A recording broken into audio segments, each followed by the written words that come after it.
Hey, how's it going, ladies and gentlemen? My name is Orion. Hope you're having an amazing, wonderful day, and it turns out we can make lucky blocks in the vanilla game.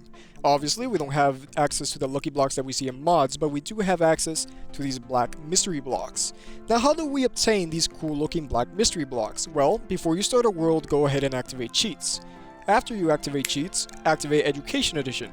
Once you do activate Education Edition, it should be in your creative inventory. But where? Well, in your redstone section, go ahead and scroll down. Once you see that H, go ahead and press on it, and you should see the black mystery block right there. So real quick, before we get started with the tutorial, I'm going to show you what you can do with these. So when you do learn how to build them, you can get cracking with your own ideas. So in front of me, I have a couple of these black mystery blocks. Each one of them is going to do something completely different, completely random. The very first one, let's see what it does. It gives me a golden apple. You can make it give items to players and execute title commands. Now for the second one. The second one summons a zombie and gives me blindness. You can make it give effects and summon mobs on players. And for the... God dang it. The stupid... No. Frick! Now this next one is pretty cool. You can make it basically load structures on players. Like this one. I loaded into a prison. And now I don't know how to get out, so yeah, just... Listen, just give me a few. Alright, ladies and gents, tutorial time. The first thing I'm going to need you guys to do is type this in your chat. Once you have it typed in, you don't have to touch it ever again. Alrighty, so I color-coded the whole thing, so hopefully it's a little bit easier to understand. The first two, these ones in red, are just in charge of randomizing this whole machine. Then the ones that are in blue right next to it are in charge of the random events, and so forth. Now that we know that, we can get into the commands. So the very first one is just testing for an entity with the name of question mark, question mark, question mark. Where is it? Well, it's on our inventory right now. It's this black command block. So once a player destroys it, it will drop to the ground and then activate this command block, which then will activate the command block right next to it.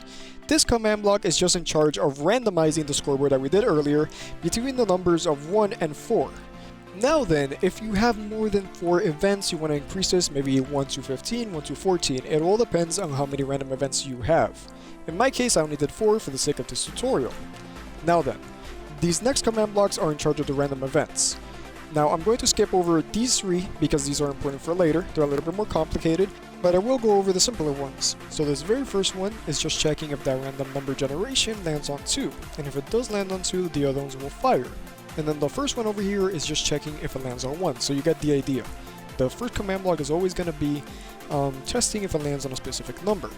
Now the second command block is your random event. So in this case, if it does land on 2, it's going to summon a zombie where that, wherever that item dropped, which would be literally on the player. So again, if this item that we have in our inventory, once people break it, it drops, that's when all of that fires. Now, the final command block, equally as important as your random event, is just going to be killing this item. If it doesn't kill it, well, it's going to fire multiple times, and we don't want that. So yeah, another thing that you can do with this is, let me just show you. So this one right here is just giving a player a golden apple.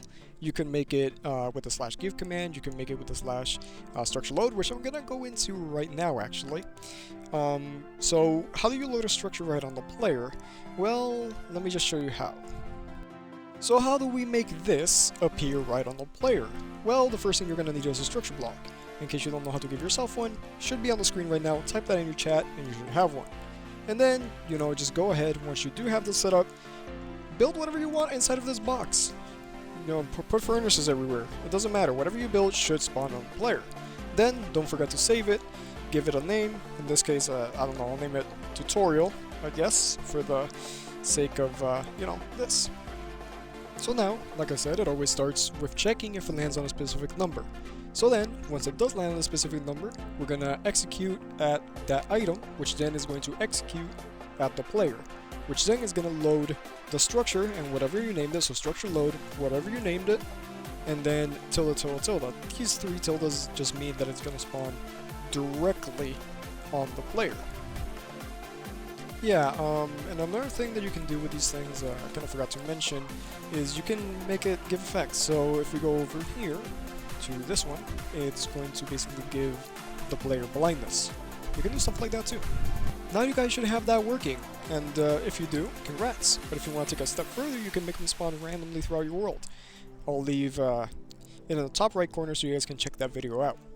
Now then, I hope you have a wonderful day. Peace.